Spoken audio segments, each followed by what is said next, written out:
In 2014, a 31-year-old woman lived in a small, modest apartment on the outskirts of Madrid. The place had a tired air. The yellowed walls held the lingering smell of reheated coffee, and the bookshelves accumulated dust that she barely found time to clean. Her days passed almost automatically, trapped in an office job at an insurance company that drained her energy until the last minute. Upon returning home, she would often stare out the window, observing the distant lights of the city, as if they were unattainable promises. From the outside, anyone would have described her life as ordinary, without visible shocks or dramas. However, inside her, the feeling of being locked in an invisible cage grew, built with years of habit and renunciation, a prison made of routines that weighed like chains. The most disconcerting thing was that this oppression didn't stem from a single devastating blow, but from small details that were repeated day after day. At the office, her boss referred to her as girl, downplaying her experience, even though she'd been sustaining that position with her work for years. During each family visit, the patronizing questions always revolved around the same topic. Why was she still single? Why hadn't she started a family yet? And among her friends, more than once, she received looks tinged with pity, as if her life had been left halfway. They were seemingly innocent gestures, but as they accumulated, they became invisible stones on her chest. It was, in this context, on an ordinary Tuesday that seemed doomed to monotony, that an unexpected event broke into her routine and began to transform the course of her story. That morning had started like so many others. The harsh sound of the alarm clock at 7, the quick coffee in a cup that still had a crack around the rim, and the subway ride where the tired faces of strangers seemed mirrors of his own exhaustion. However, when he arrived at the office, he found a different atmosphere, filled with a nervous murmur.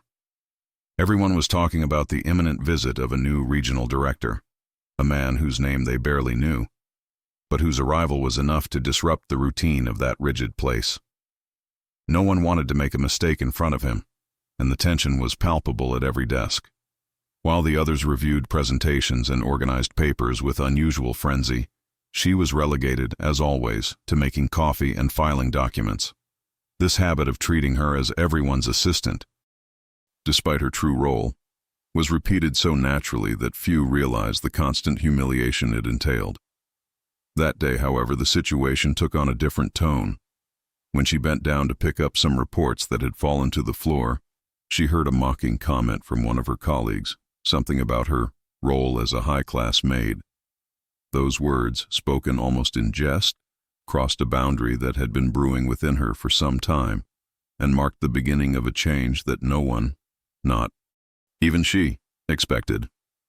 The comment echoed in her mind all day, like an impossible echo to extinguish. As she poured cups of coffee that no one had thanked her for, anger mingled with a deep, different than usual tiredness. It wasn't physical exhaustion, but the feeling of having allowed too much for too long. The office, with its cold fluorescent lights and the smell of damp paper, suddenly became a hostile setting where every gesture seemed to point at her. For the first time in years, she couldn't swallow the lump in her throat. The regional director arrived around noon. A tall man in an impeccable gray suit and with a gaze that commanded respect without even raising his voice, he toured each department, accompanied by the area manager. Everyone tried hard to impress, although their nerves betrayed them. She, relegated to a corner with a folder in her arms, watched the scene, trying to go unnoticed. Little did she know then that this seemingly trivial encounter would become the turning point that would open an unexpected path to her personal liberation. The director paused for a moment in front of her, watching her organize the documents with almost automatic precision. Unlike the others, he didn't look at her condescendingly or hurriedly, but with a serene attention that made her uncomfortable and, at the same time, made her feel seen for the first time in a long time. He didn't say a word at that moment, just a slight nod before continuing on his way. But that glance was enough to ignite a silent fire inside her, something that had been dormant for too long. The rest of the day passed between whispers and nervous comments about the visit, but something had changed inside her. While her colleagues argued over who had best captured the new boss's attention, she remembered in detail the way he had stopped in front of her desk. It wasn't admiration she felt, but rather a kind of strange relief, as if someone had recognized in seconds what others had ignored for years. That tiny discreet spark began to challenge the invisible walls of the cage in which she had lived until then. That same afternoon, as she left the office, the city seemed different. The noise of the traffic, the mingling voices in the subway station, even the warm spring air caressing the streets. Everything felt clearer, as if she'd woken from a slumber. She walked quickly, her folder still under her arm, replaying in her mind the image of the director stopping in front of her. She couldn't explain why, but that moment had become a reminder that she still existed, that she wasn't invisible as she'd been led to believe for so long. When she arrived at her apartment, she turned on the yellowish hallway light and sank down onto the sofa without taking off her shoes. The fatigue was still there, but mixed with a new, unsettling energy. She began to think about everything she had allowed, every mockery swallowed in silence, every gesture of contempt accepted as normal. For the first time, those memories didn't sink her, they enraged her. And in that rage, she found a glimmer of clarity, as if life were asking her to stop waiting and start acting. The next day, she entered the office with a different posture, though it was barely noticeable to others. She walked upright, her stride firm, and her hands no longer trembled as she carried folders and trays of coffee. Her colleagues, accustomed to seeing her move silently like a shadow, barely noticed the change. But inside her was a latent determination, an invisible thread that was beginning to tighten. The memory of the previous day's mockery was still there, embedded like a thorn, but it no longer made her flinch. It compelled her to look around with an uncomfortable clarity. The regional director returned that week for a private meeting with the area manager. While the others rushed to polish reports, she was sent to file documents in the adjoining room. It was then that, unwittingly, she overheard snatches of the conversation. The manager, in his usual arrogant tone, described the team and mentioned her name with almost automatic contempt, calling her just an assistant. But what followed stopped her in her tracks. The director, in a calm voice, replied that he had noticed in her a level of precision and discipline that none of the others seemed to possess. That simple observation was like opening a crack in a wall that had been holding back her dignity for years. The director's words became a persistent echo over the following days. She, who had so often doubted her worth, began to look at herself with different eyes. Every time she organized a file or solved a problem in seconds, she was reminded that someone had recognized those abilities, however fleetingly. It was as if, after years of walking bent under the weight of others' contempt, she was slowly beginning to straighten her back, discovering that her place in that world was not that of the submissive shadow others had painted for her. That change, though invisible to most, began to make some colleagues uncomfortable. They noticed that she no longer meekly accepted the tasks thrown at her without consideration, nor did she rush to serve coffee without complaint. The mocking smiles became more frequent, like a desperate reflex to return her to her former place.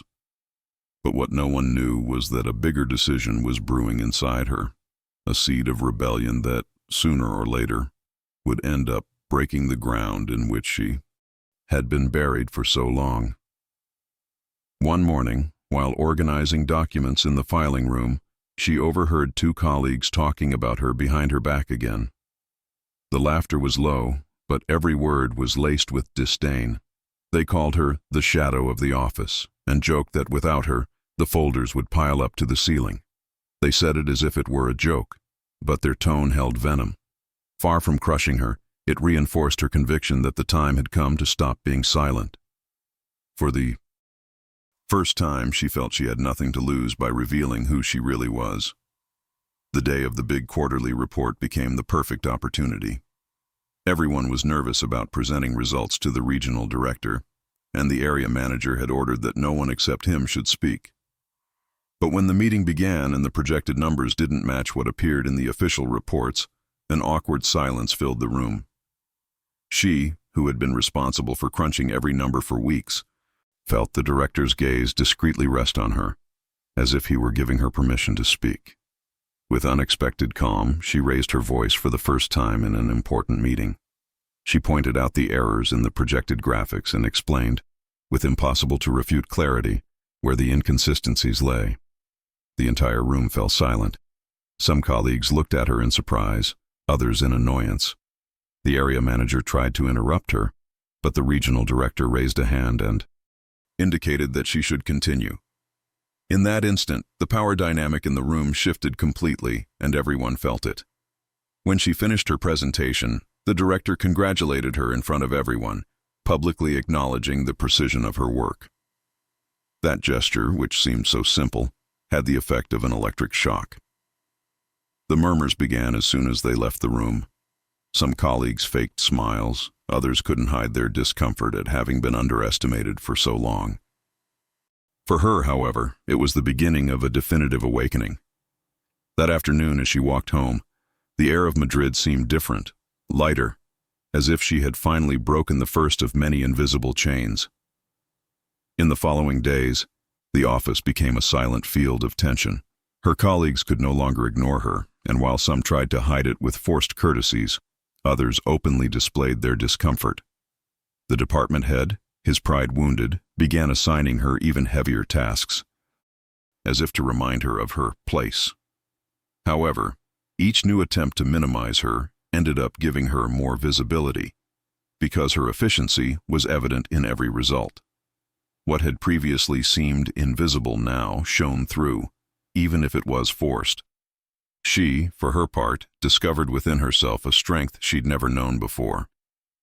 It wasn't just a matter of speaking up or correcting those who mocked her, but of the certainty that her time of silence was over. Each passing day strengthened her. Confidence, as if the director's recognition had lit a spark that couldn't be extinguished. And while Madrid continued its indifferent routine, the crowded buses, the bustle of the bars, the light spring rain, a decisive battle raged inside her between the fear of going back and the impulse to move forward into the unknown. One afternoon, after leaving work, she decided to walk instead of taking the subway. The sky was covered with violet clouds that heralded a storm, and the air had that metallic smell before rain. As she walked through the cobblestone streets, she replayed in her mind every moment she had been reduced to the shadow of others, every mocking gesture disguised as a joke, every word she had silently carried. For the first time, instead of feeling shame, she felt a different impulse, the need to no longer remain silent. That walk under the gray sky became an intimate promise of change. When she got home, she turned on the living room lamp and sat down at the table with a blank notebook. She began to write without pause, a list of everything she had tolerated in recent years and what she would never allow again. It wasn't just a way to vent, but a roadmap to the life she wanted to start building. Amid that determined silence, a strange feeling emerged.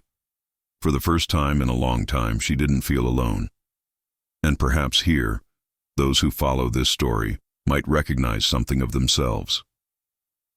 If you're reading this far, please tell us where you're following us from.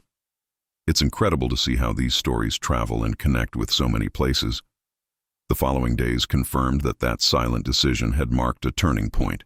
She no longer walked hunched through the office corridors, but with her head held high, even though this annoyed those who preferred to see her submissive.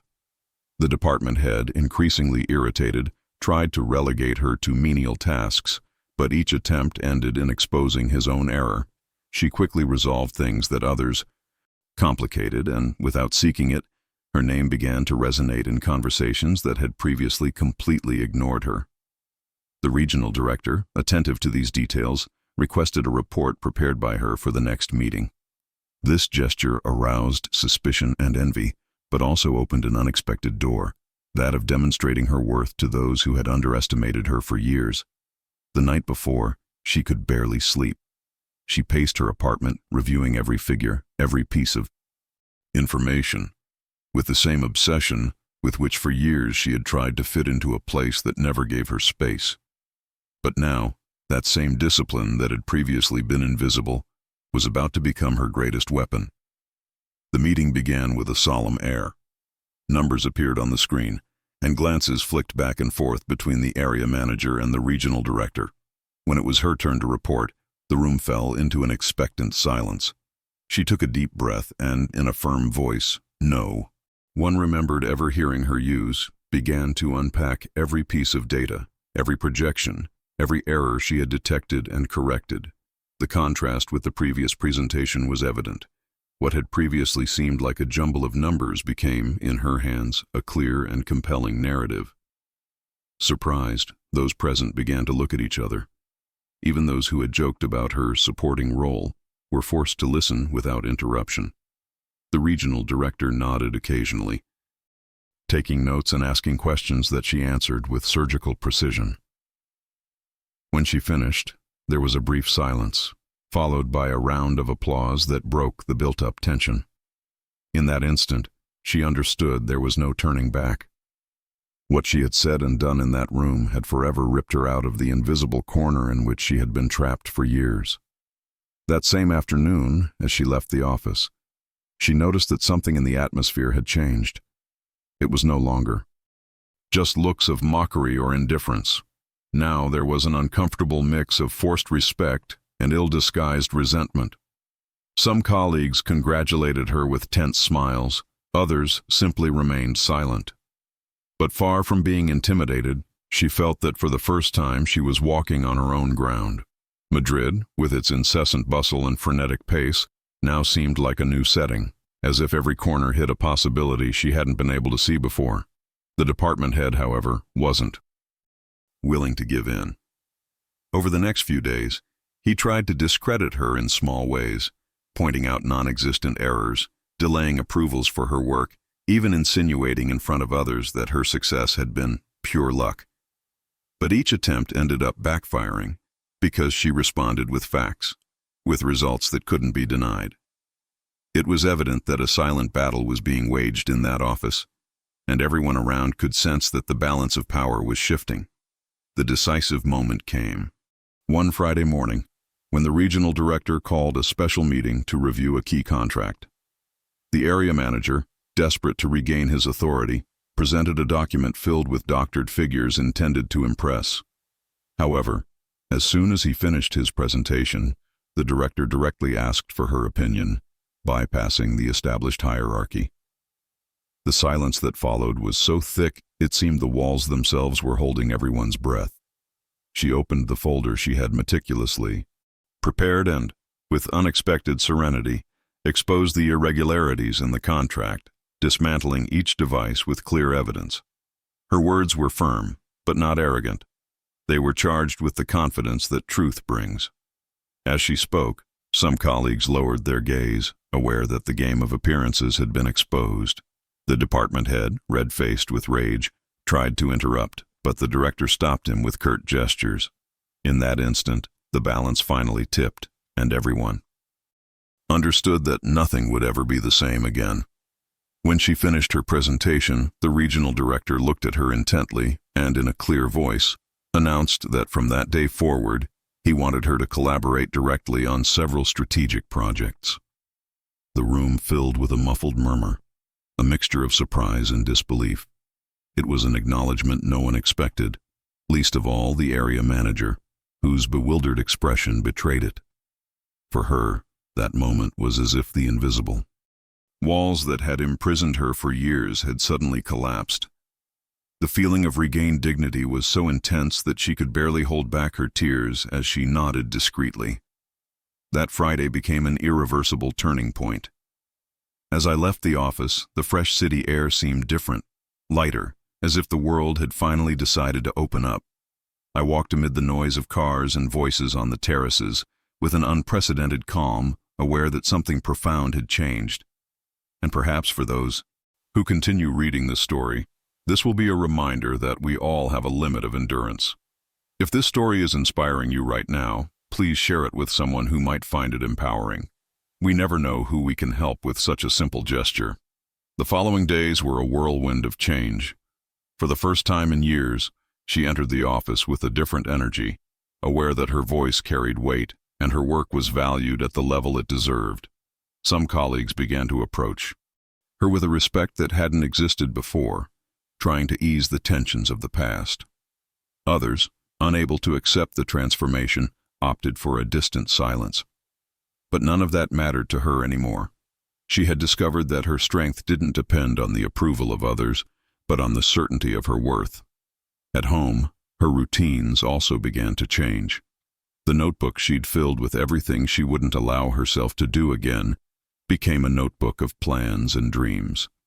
She began jotting down courses she wanted to take, books she wanted to read, even destinations she would one day travel to.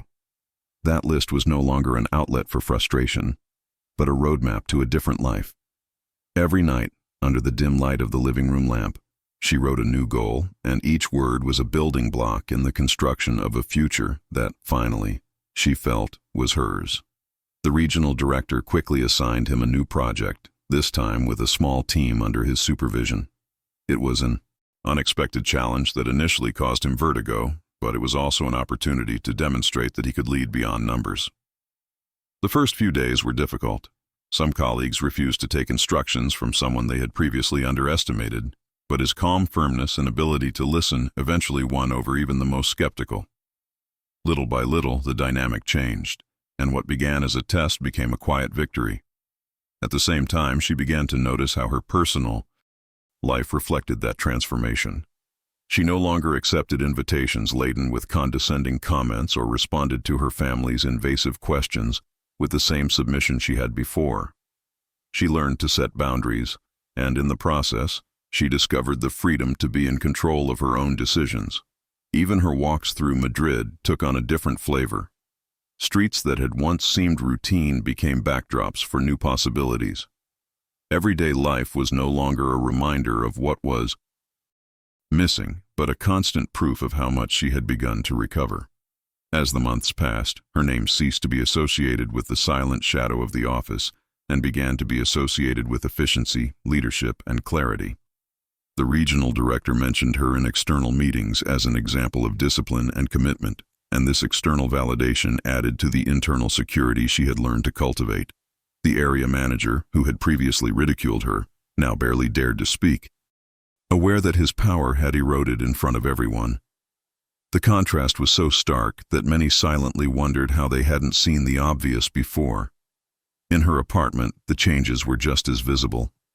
She painted the walls that had been dull for years, replaced the yellowish lamp with a white one that illuminated every corner, and filled the empty spaces with plants. Those seemingly simple gestures were actually symbols of everything she was rebuilding within herself. Each new leaf, each flower that grew, was a reminder that life also renews itself when given the opportunity. What had once been a space that oppressed her gradually became a refuge that reflected her new identity. One afternoon, while reviewing her team's progress on a new project, she realized she no longer trembled when speaking in public or flinched when someone questioned her decisions. On the contrary, she found opportunities in these situations to show that her voice had value.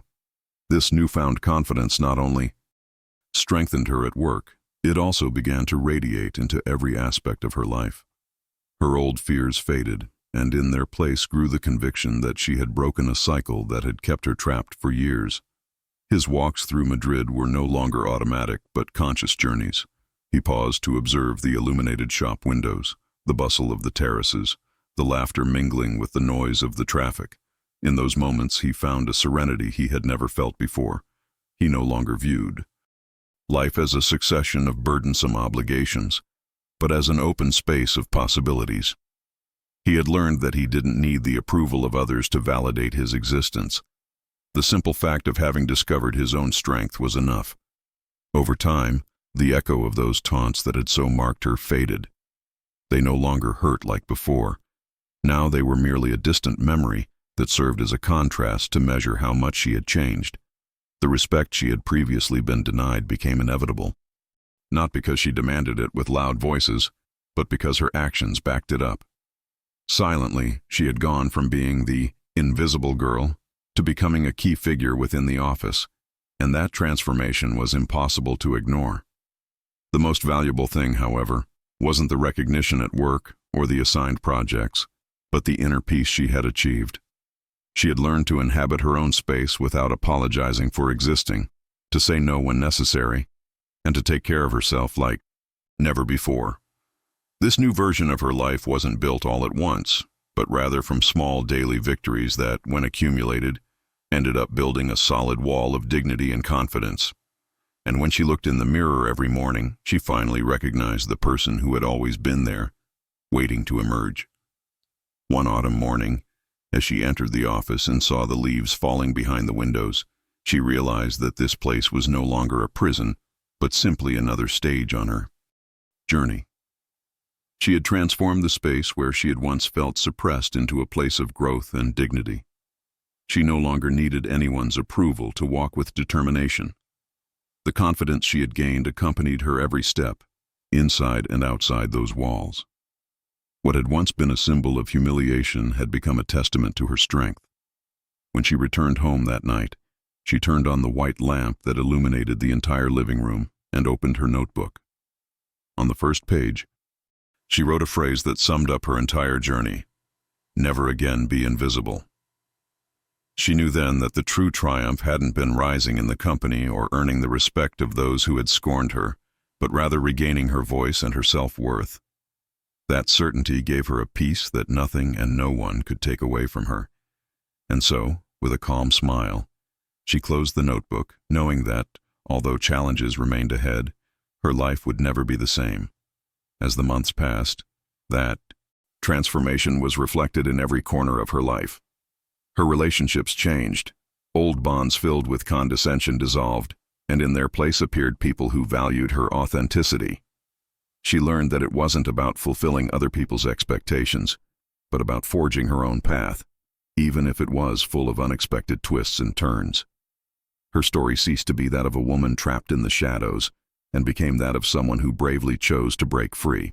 And although difficult days still lay ahead, she was certain that she had recovered what was essential: the dignity of looking in the mirror and recognizing herself. She didn't seek revenge on those who had underestimated her, because true triumph lay in not needing it. Her victory lay in recovering the voice, the presence, and the strength that had always been there, waiting for the moment to emerge. That ending, so human and so concrete, closed a cycle of silence and opened another full of possibilities. And so, her story, told today, becomes a reminder for all. No one deserves to live in invisibility when they have an entire world to conquer.